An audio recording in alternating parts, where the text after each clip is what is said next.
Hello everyone, and welcome to the first gameplay video for The Room 1, a unique and detailed first-person 3D puzzle game with a theme of dark mystery running through it.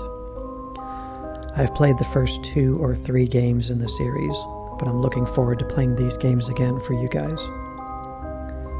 Time to beat on this game is about 2.5 hours to 3 hours long, give or take. Just be playing on normal. This game doesn't have any difficulty options, and we're not collecting anything special, just normal items in the game. So look at the menu here. You got new game, options, and quit. So there's a hint system that you can turn on or off. I'm going to leave it on. It's on by default. Volume goes from 0 to 10. Leave that at 10. So no individual settings for music and sound effects. That being said, the music may be slightly louder than it should be in this particular game because of that, but it's not going to be too bad. There's not a whole lot of music, especially when you're doing what you're doing mostly in the game, which is solving puzzles. Graphic settings. These are the settings I'm going with. Full screen, 1920 by 1080. That's the highest resolution I can go for. I'm picking the preset, custom preset, so that I can show you and adjust everything individually. So high is going to be the max setting for all of these. For shaders, textures, anti-aliasing, and shadows. And then there's volumetric lights, lens glare, ambient occlusion, and depth of field. Leaving all these on except depth of field. Some games, I generally don't use depth of field in any game. Some games it makes sense. It depends on how much attention that setting is paid to, when it comes to the overall usage of it in the game. It might have it might stand out more in a good way, but in most cases I don't like it because it just blurs graphics, and you don't pay for a fancy gaming PC and graphics card just so you can look at blurry graphics. Some games will use, like, if they blur the background, for example, all the background is, blurred, say, has a depth of field effect. It's because the textures are low quality to begin with. So in those cases, if you do turn the effect off, then it's going to look objectively worse. But a lot of times the textures are just as good a quality as what's in the foreground. They're just putting that on there for effect. So it's totally up to you. I just like to see more clarity when I can in my graphics. So I'm going to leave it off. So that's all the settings, very simple, nothing crazy. Anything else to discuss here? So this game doesn't have an opening cutscene per se, but it puts us right into a tutorial that we have to go through, not anything crazy. But I'll go over game controls and the UI after we have control and we're done doing the tutorial.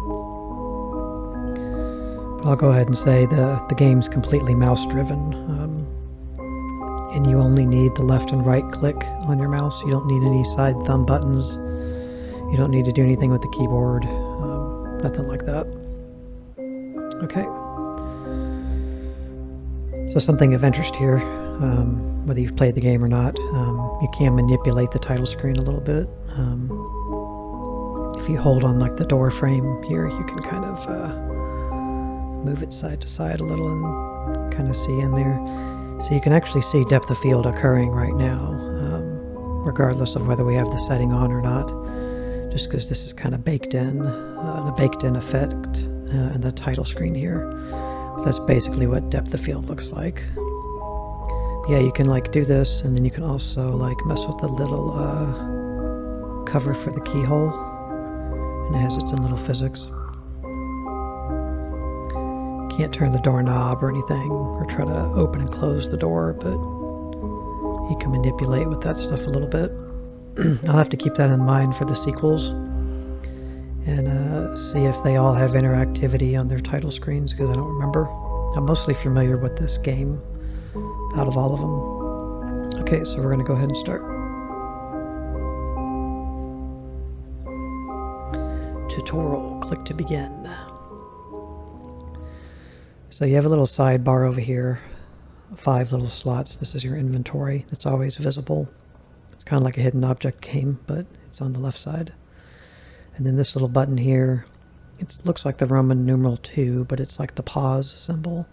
So when you click that, it'll bring up a pause screen. You can resume, go back into your options again, restart the level you're on if you would like to do so, or quit.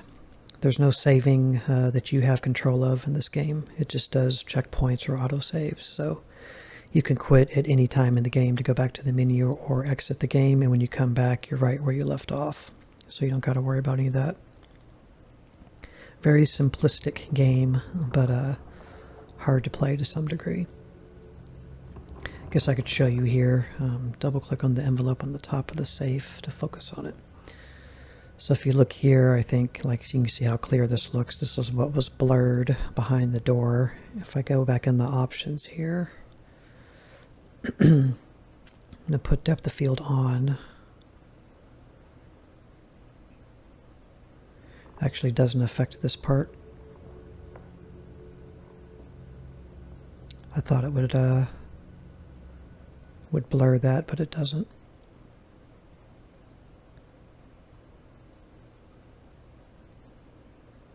Okay. Okay, so you have your mouse cursor. Right now the right click doesn't do anything. You have to hold down the button. So if you hold down just on any space, like over here, your cursor lights up, as you can see. And then when you move the mouse, it'll adjust the camera, and you can do it in all angles so that you can peer all around. In certain places you can click to look closer. You just kind of have to figure those places out on your own. They don't really light up or give an indication that they're clickable per se. You just have to click and see if it goes closer. And if it does, it will zoom in. So right now it's telling us double click on. If you just single click, it doesn't do anything because you may want to just turn your view. But if you double click, then it zooms down. Slide the letter out of the envelope. The text is a little small. I do apologize for that. Can't really increase that any. So it's giving us an indication to slide this out.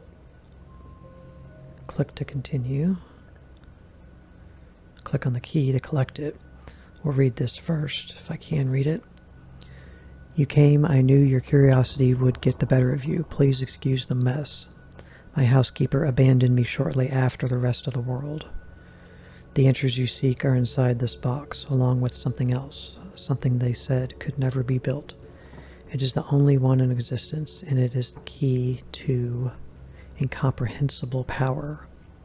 This safe was constructed to keep it from lesser minds. I have every faith in you solving its mysteries. You always were the smart one. With the enclosed key, I gift you one parting favor. Keep this eyepiece with you always. Without it, you are as blind as the rest.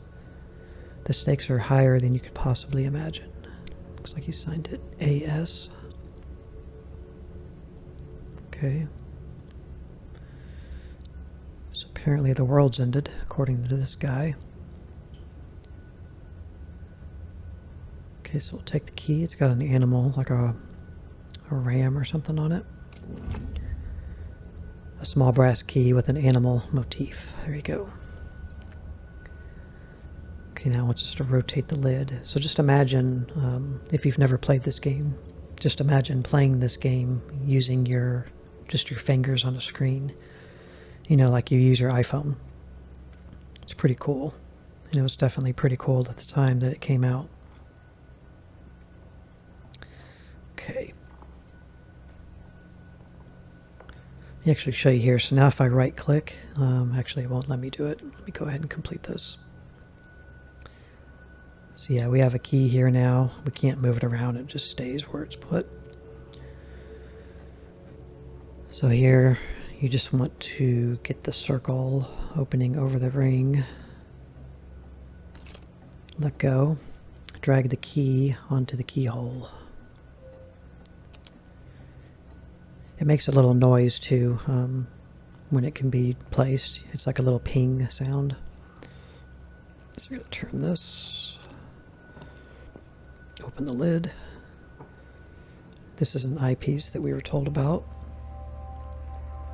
This game does have, I would also say, a steampunk value to it, which is cool. Feed me and I shall survive. Give me drink and I shall die.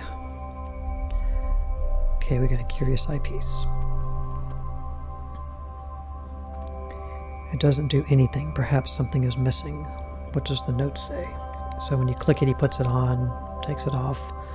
Without a lens, it's just an ordinary eyepiece. So it's not doing any good for us. So now we can just see a close-up. A riddle, the solution must be here somewhere. So feed me and I shall survive. Give me drink and I shall die. So now we can right click. So when you right click from these situations, you'll just zoom pop out. It's kind of a little awkward. It's a little quick, especially when you're double zoomed in. Like you're zoomed in here and then now you zoom into this. When you leave, it's like kind of, it's not very elegant, but the mouse wheel doesn't do anything. It's just left, right, click on the mouse and that's it. So now we just have free roam here to do what we want to do. Here's a hint that's being active. That's just based on, I guess, how long it takes you to do something next since the last thing you did, or if you're just like clicking a bunch of buttons, you know, and not getting anything accomplished. This will pop up and give you a hint option. Some of my dusty old books, I don't think they'll help me here. So even with hints on, you're not forced to see them or use them. Alright, so we have a multi-sided box here. Talisman, established 1807. Bespoke safes for the gentry. Guildford, England. Okay, that's where the developer Fireproof is from. Guaranteed thief and fireproof.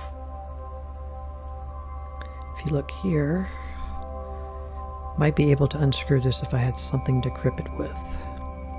I could always use your teeth. It's always an option. Okay, so we need something to unscrew that with.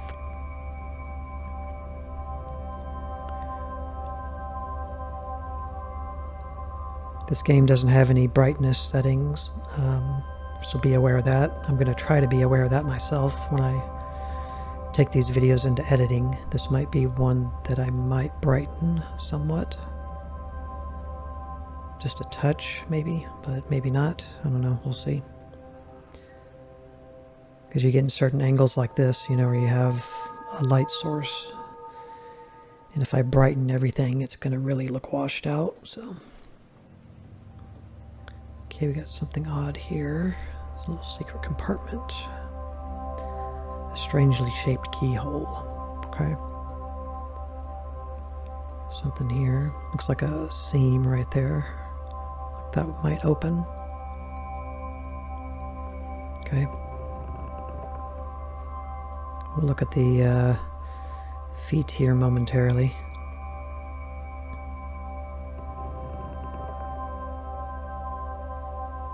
Okay, something here. There's another secret compartment. Strangely shaped keyhole. So two weird keyhole shapes.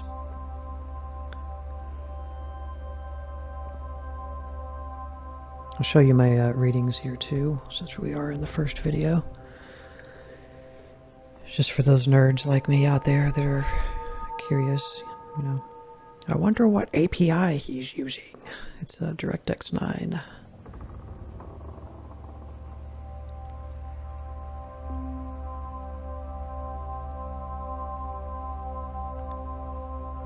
The game for me was automatically locked at 60 FPS, which you want it to be. I did read something on the PC Game Wiki about this game, mentioning it now because I didn't make a config and tech video for this game because it's not really necessary, but this is worth mentioning that this is not a game that you want to try to run at like 120 FPS because there's issues with frame rate as far as some puzzle solutions are concerned, so make sure you're at 60. So yeah, obviously this game's not taxing on a RTX 2070 Super. But I do like to show the readings from time to time in games, just so you can see how things run and look. Okay. This side's really dark. Whoa. Okay, for some reason he clicked up there. May not be able to do anything on this side too, because yeah, there's like a light over here that's illuminating, but not illuminating this back half. Alright, let's look at the feet down here. I don't think that's the answer to what. So triangle with air symbol. Another triangle, I don't think that's the answer with water. That one's pointing down. So water, air,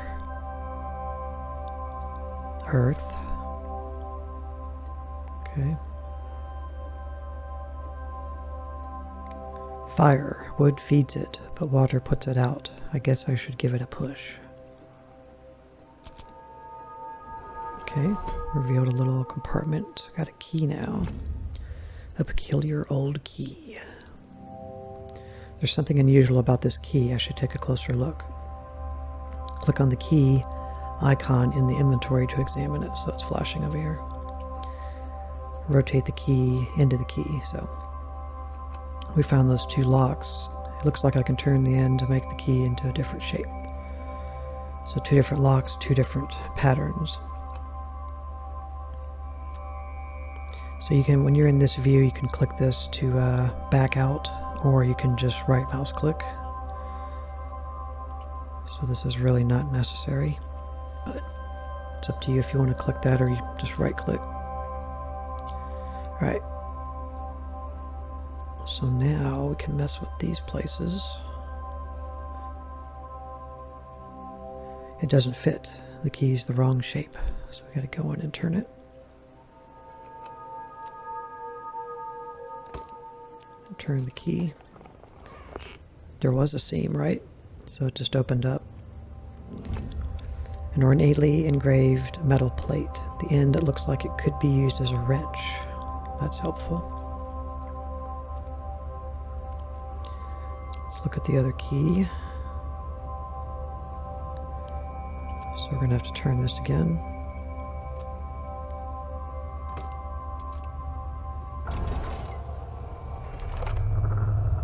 Okay.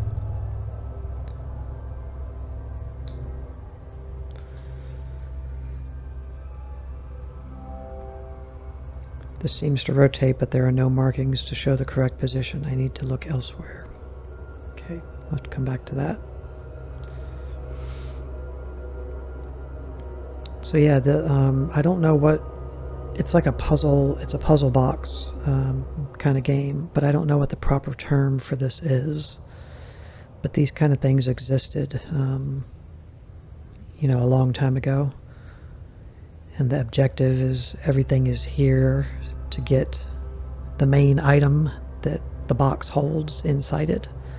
And you just have to kind of solve little puzzles here and there and progress further until you get the thing open. I just don't know what the proper terminology is for what this is. If any of you know, let me know in the comments, like what it's based off of. Alright, so we drag and drop, and then we turn it.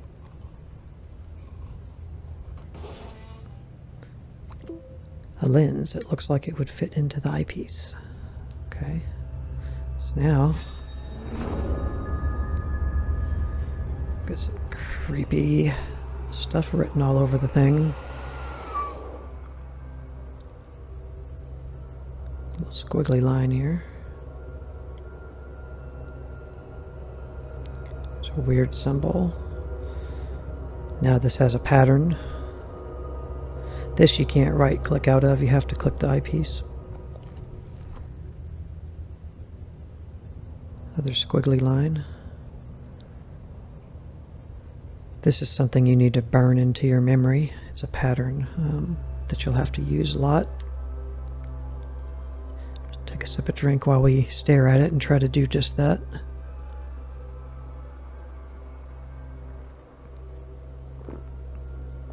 It kind of reminds me like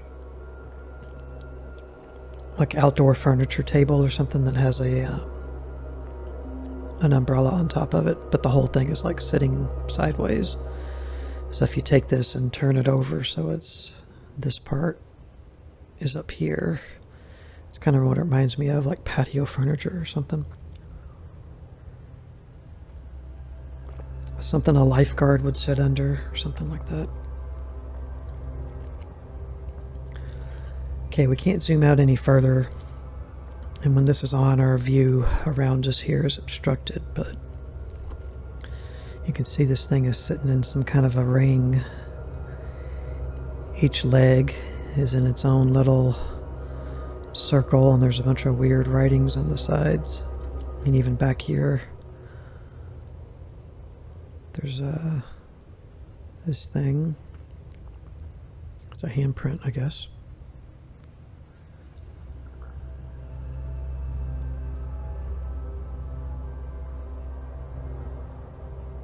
Where is it? Yeah, this same symbol right there is back there on the wall somewhere, wherever I saw it. There it is. And then over here where that light is coming through, there's some weird stuff here. None of this is necessarily important. It might be decipherable, but... Okay, so we can do this for sure, now that we see the pattern. If you've watched me play any hidden object games, this is something that you'll see in those kinds of games. So it snaps into place once it gets right.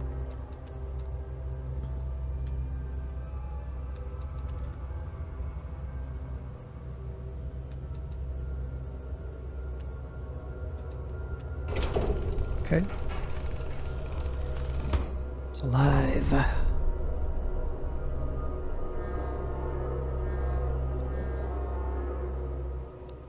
So, well, let's take it out for a closer look.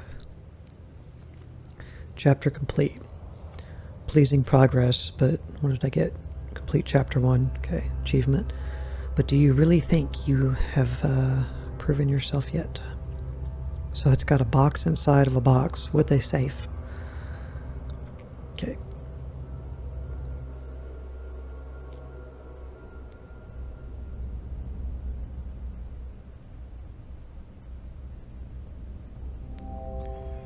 These 3 seals stand between me and the contents of this box. Okay. So we've just moved to like another spot in the room onto another table. And we're done with that other box. Maybe we can see it. No, it's not visible or whatever. Okay.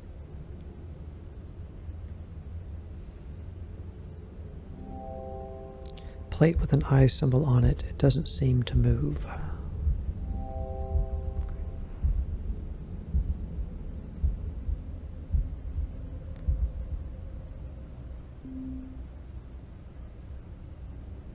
So you just kind of want to double click on anything you can and manipulate it, mess with it. Thought we got like a joint or a roach or something. A short piece of cotton. It smells of paraffin. Okay. Now we can look at it.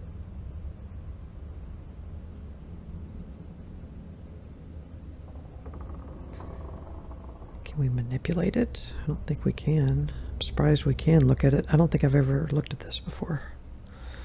Not that I remember at this point, but maybe we have to put it in something later.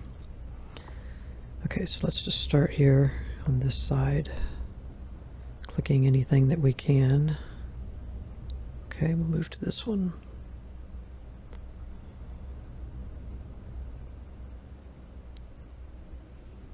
Didn't want to go there. Okay, let's look at this. So we've got numbers.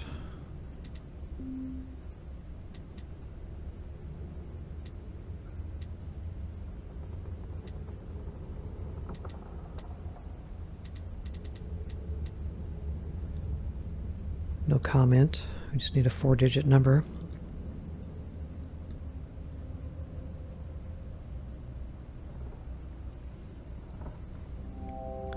A plate with a cog symbol on it. It doesn't seem to move. A circular indentation. It seems to connect to the mechanism inside. Okay.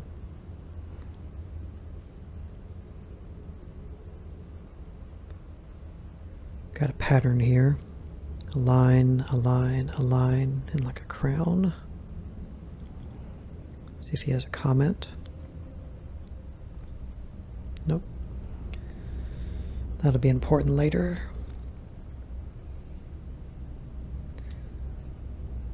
So more symbols here. Just gonna get them all on the same one.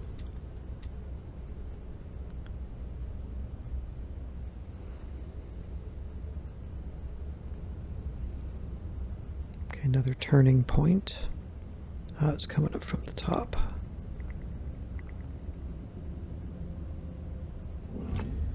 Looks like a miniature telescope.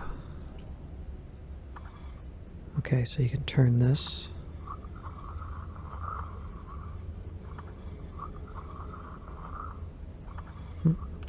Okay. Nice.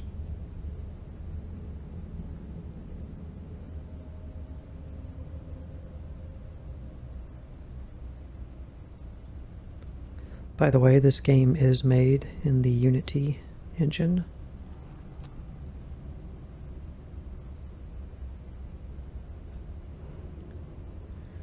Okay.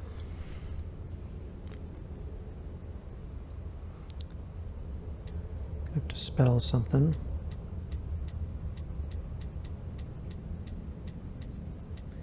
And we're missing one of them. A plate with a lock symbol on it. It doesn't seem to move. Yeah, because it needs a key. Yeah, this doesn't move anymore. Okay. It's locked up tight. There must be a way to get into it. Get the eye, which is this one. The cog, which is that one.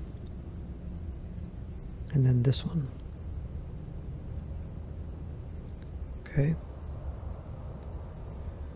So there's a upper half up here as well.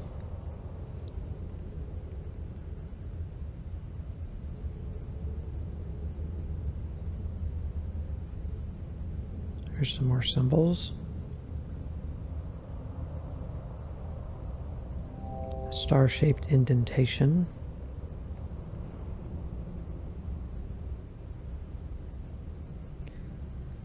Okay, so after you've exhausted all, or what you think to be all things, normally then you throw on your eyepiece and see if you can see anything different like this.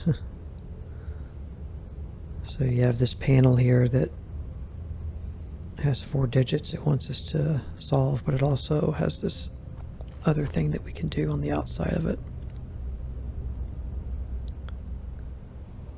Fingerprints. Revealed a secret panel with a book. An ancient leather-bound book. The cover seems very ornate.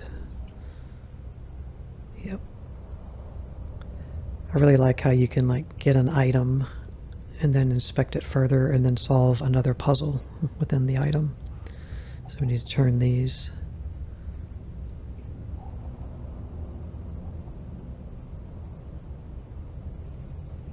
A certain way. Like that.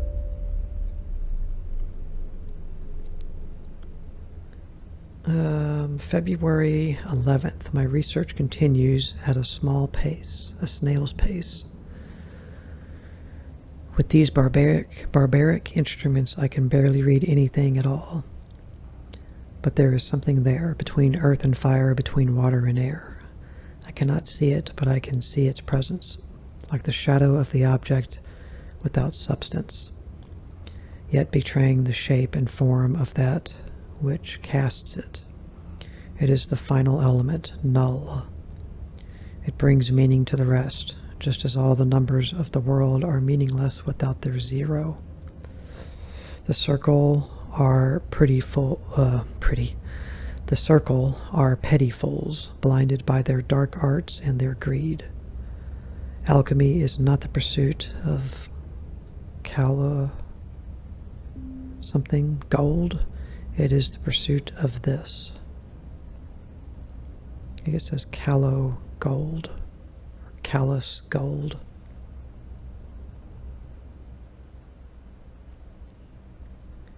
It's a little hard to read. The text is pretty small. So there's key. The key, it looks like it's for winding up clockwork.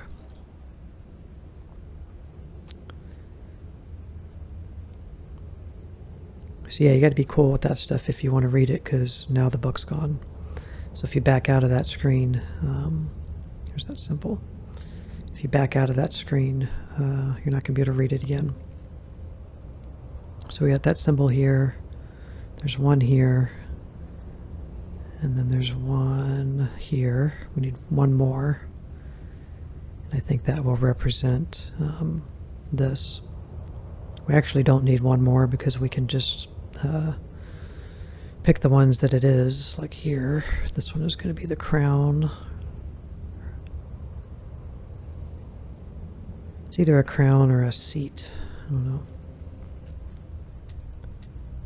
So it's this one. Process of elimination will give us the fourth one. So that.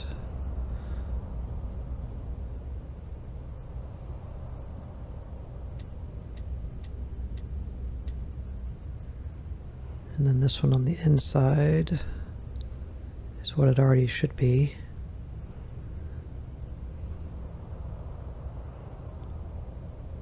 So then the bottom left one, we just have to keep flicking around between them until we get the right one. There you go. So we haven't seen it yet, but we didn't need it because we had the other three. A heavy cast iron key. Okay. Here's the other wind-up key that we picked up as well.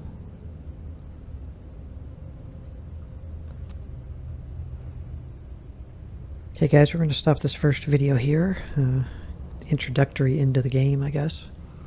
Thank you very much for watching, and we'll get more into it in the next video. Thank you. Bye.